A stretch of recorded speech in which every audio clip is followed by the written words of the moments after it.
During the impeachment trial, Attorney Narvasa mentioned that NBI is under DOJ and DOJ is under the Office of the President. So there were insinuations that, in a way, the President has influence over this case against the Vice President. How would you like to respond to that? Yung ba ang gusto niyang iparating? Nag-i-insinuate ba siya na mayroong kinalaman ng Pangulo sa pag-iimbestiga patungkol sa pagbabanta ng Vice Presidente sa kanyang buhay? Well, there were questions about it. Unang-una po, hindi naman po talaga dapat ma-question ang sitwasyon po ng NBI. Dahil alam po natin ang NBI, kahit wala pa pong pagbabanta, ang Vice Presidente ay under na po ito ng DOJ. At ang DOJ po ay parte ng ehekutibo para ipakita at nag-i-insinuate na may kinalaman ng Pangulo sa pag-iimbestigang ito. Ito ay ang pinakamababa sigurong klase ng argumento. Ang NBI po ay may sariling mandato. Kung mayroong nakita at napatunayan naman po na may pagbabanta mismo sa buhay ng Pangulo at hindi lang naman isang tao, 2 taong nakakita nito, buong mundo ang nakakita ng pagbabanta sa buhay ng Pangulo, ni First Lady at ni dating House Speaker. So, mandato po ng NBI na imbestigahan po ito dahil po ito ay para sa proteksyon ng ating Pangulo.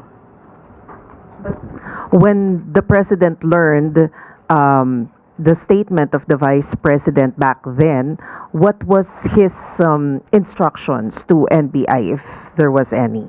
At the time, ay pagpaumanhin, wala pa po ako dito sa posisyon. But alam po natin na ito po ay hindi po ipinagsabalingwala, hindi binaliwala ng Pangulo at talaga pong ito ay sinabi niya sa kanyang statement na ito po ay hindi dapat na tinutulugan, hindi po to dapat na dapat itong seryosohin. Itong ginawa ng Vice Presidente ay dapat na siniseryoso. Bilang Pangulo, kailangan po lang din siyang maprotektahan, hindi lang para sa sarili niya, kundi para sa bansa natin. Sunod na tanong mula kay Rafi Aying, Daily Tribune. Good morning, Yusek. Ma'am, in relation to that po, the defense panel and former Presidential Legal Counsel Sal Panelo said no evidence daw po of grave threat kay President Marcos, FL, and ex-House Speaker Romualdez because the utterances made by VP Sara is hypothetical and conditional.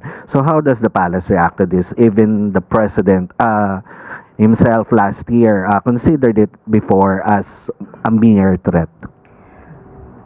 Ang pagbibigay po ng salita na kumausap na siya ng tao para patayin ang Pangulo, ang unang ginang at ang dating House Speaker, hindi po ito hypothetical. Nakita po ito.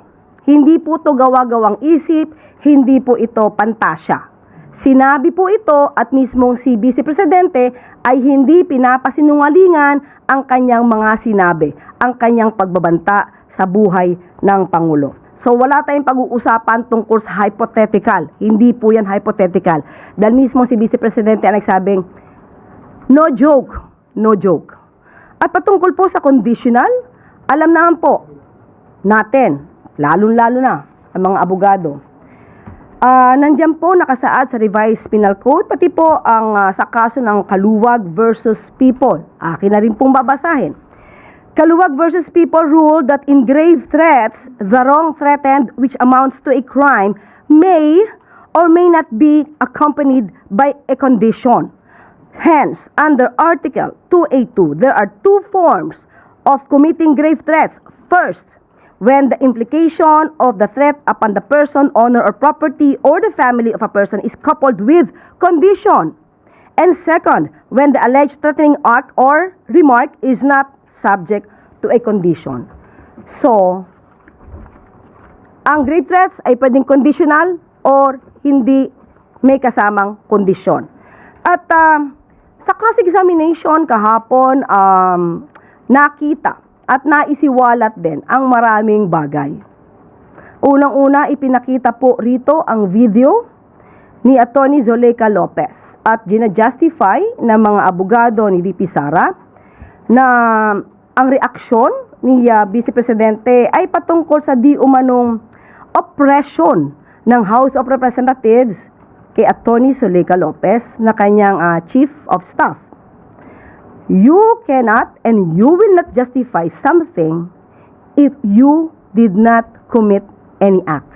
Doon pa lang, dahil gina-justify nila yung action nila at nakumit lamang daw ito dahil sa di umanong pangyayari kay Atty. Zuleika Lopez, doon pa lang po ay may pag-amin na po sa ginawang pagbabanta sa buhay ng Pangulo. At salamat ma'am. And sa iba namang pong topic, follow up lang po dun sa request ni SILG Remulla na kasi po si Brigadier General Hansel Marantan daw po bukas na ang retirement. May decision na po ba ang Pangulo dito at is PBBM aware of his involvement in the controversial Atimonan shootout case and was previously dismissed from the PNP but reinstated upon appeal? Wala pong extension para po kay General Marantan. At maaari po siyang makatulong sa ibang pamamaraan. Thank you, Yusek. Ivan Mayrina, GMA 7. Good morning, Yusek. Kahapon din po ay nabanggit ng defense team ni VP Sara yung Operation Romanov. According to Defense Counsel Mark Binluan, and I quote, "When VP Sara uttered those words, she was not responding as Sara Duterte, the Vice President, but as Sara Duterte, the wife, mother, daughter, and sister, who only sought to protect herself and her family. Operation Romanov is in place and the threat against their lives is real." Two-part question, ma'am. What does the palace know about Operation Romanov and what was done about it, if any? And the second question is, how do you react to it being used as justification for the Vice President's utterances? Unang-una, sino po ba ang nagbanggit ng Oplan Romanov? Hindi po ba nasa partido ng Vice Presidente? Hindi po ba siya ang dapat na magbigay ng mga ebidensya patungkol dito at hindi ang palasyo?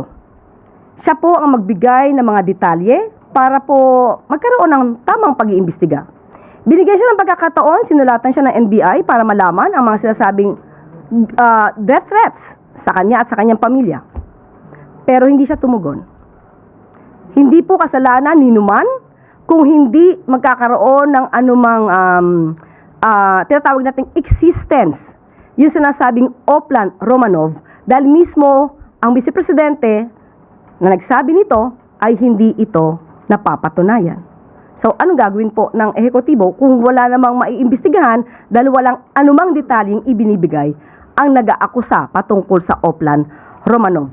At ang paggamit muli nito ng justification, gina-justify niya ang sinasabing Oplan Romanov kaya siya nagbanta sa Pangulo? Hindi natin maiiwawaksi ang pagiging Vice Presidente niya at sa pagiging nanay niya. Ang pagbabanta ay pagbabanta. Sino ka man, nagbanta ka sa buhay ng Pangulo, kahit ikaw ay isang nanay, ikaw ay isang Vice Presidente, walang pagkakaiba yon. Nagbanta ka pa rin sa buhay ng Pangulo. Okay. Sunod na tanong mula kay Ivy Reyes, Bilyonaryo. Hi, Yusek. The Office of the Cabinet Secretary was scrapped by virtue of PBBM's first executive order in 2022. Will he announce a new order now that the CabSec position is back?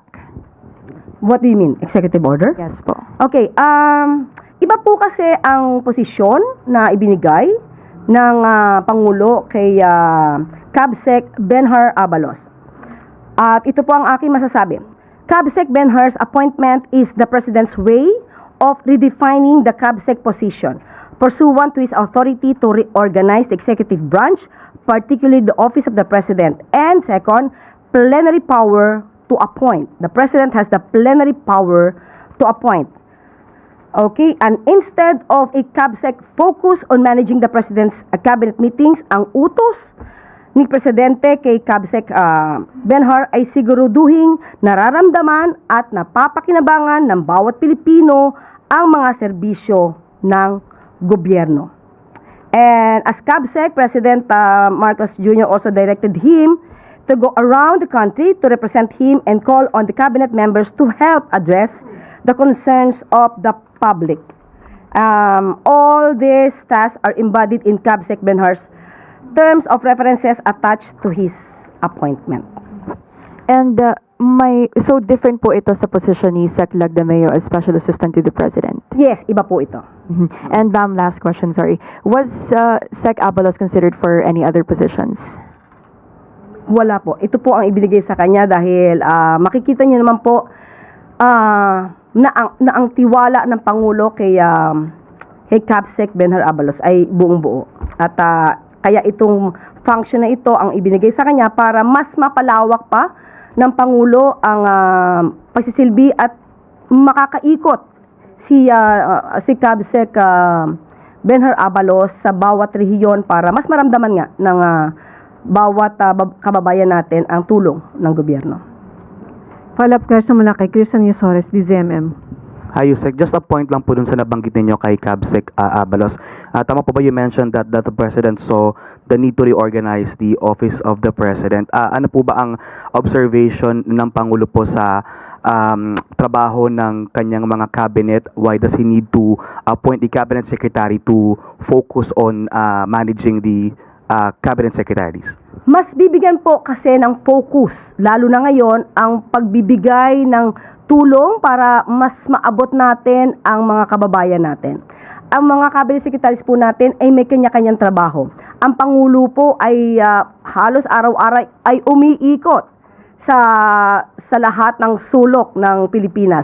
So sa tulong po ni Secretary Benhar Abalos, mas marami pang mapupuntahan na maaaring hindi napuntahan ng Pangulo, pero dahil nandiyan na po si Secretary Benhar Abalos, mas mararating niya pa ang ibang lugar. At i-represent niya po ang Pangulo. Follow-up question mula kay Maricel Lalili, TV5. Yusek, clarification lang po. So, yung position po ngayon ni Secretary Abalos is a new cabinet position? Yes, in a way, yes. Hindi po siya, ang function niya ay hindi pang CABSEC. Mhm. Ang function niya is to help the President. Okay. Yes. So, Yun na magiging function niya. Siya yung iikot sa buong bansa para mas mapalawak pa at ma-reach out ang mga kababayan natin. alright. So, bagamat magkaiba po yung mandate ni Secretary Abalos doon sa inabolish na position, yung Office of the Cabinet Secretary, ang tawag sa kanya ay Cabinet Secretary po.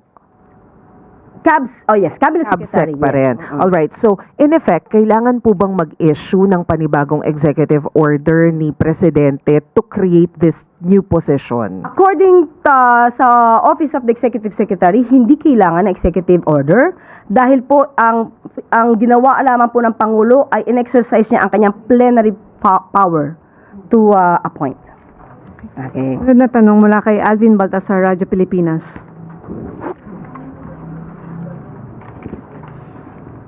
Yusek, good morning po. Yusek, the President approves the fiscal year 2024 performance-based bonus for qualified government employees. Yusek, may timeline ba kung kailan ito ibibigay? Lalo na nung in-announce, maraming government workers ang nag-anticipate. Okay, may bibigay po ako sa inyong good news pero ito po'y galing sa DBM at tignan natin po ang timeline. Ibibigay ko po, ito mismo ay ang salita mula sa DBM. Ang fiscal year 2024 performance-based bonus para sa mga kwalipikadong kawani ng pamahalaan ay ipoproseso at inaasahang maipagkakaloob ngayong taon. Okay? Baka mas maaga pa, earlier. Ang pondo para rito ay nakapaloob sa fiscal year 2026 General Appropriations Act. Para sa mas detalyadong schedule ng implementasyon, kabilang ang mga target na timeline para sa pagproseso at pagpapalabas ng performance-based bonus, maaari pong sumangguni sa item 9 ng EO number 61, Technical Working Group Memorandum Circular number 2026-1 na may petsang July 3, 2026. Maraming salamat.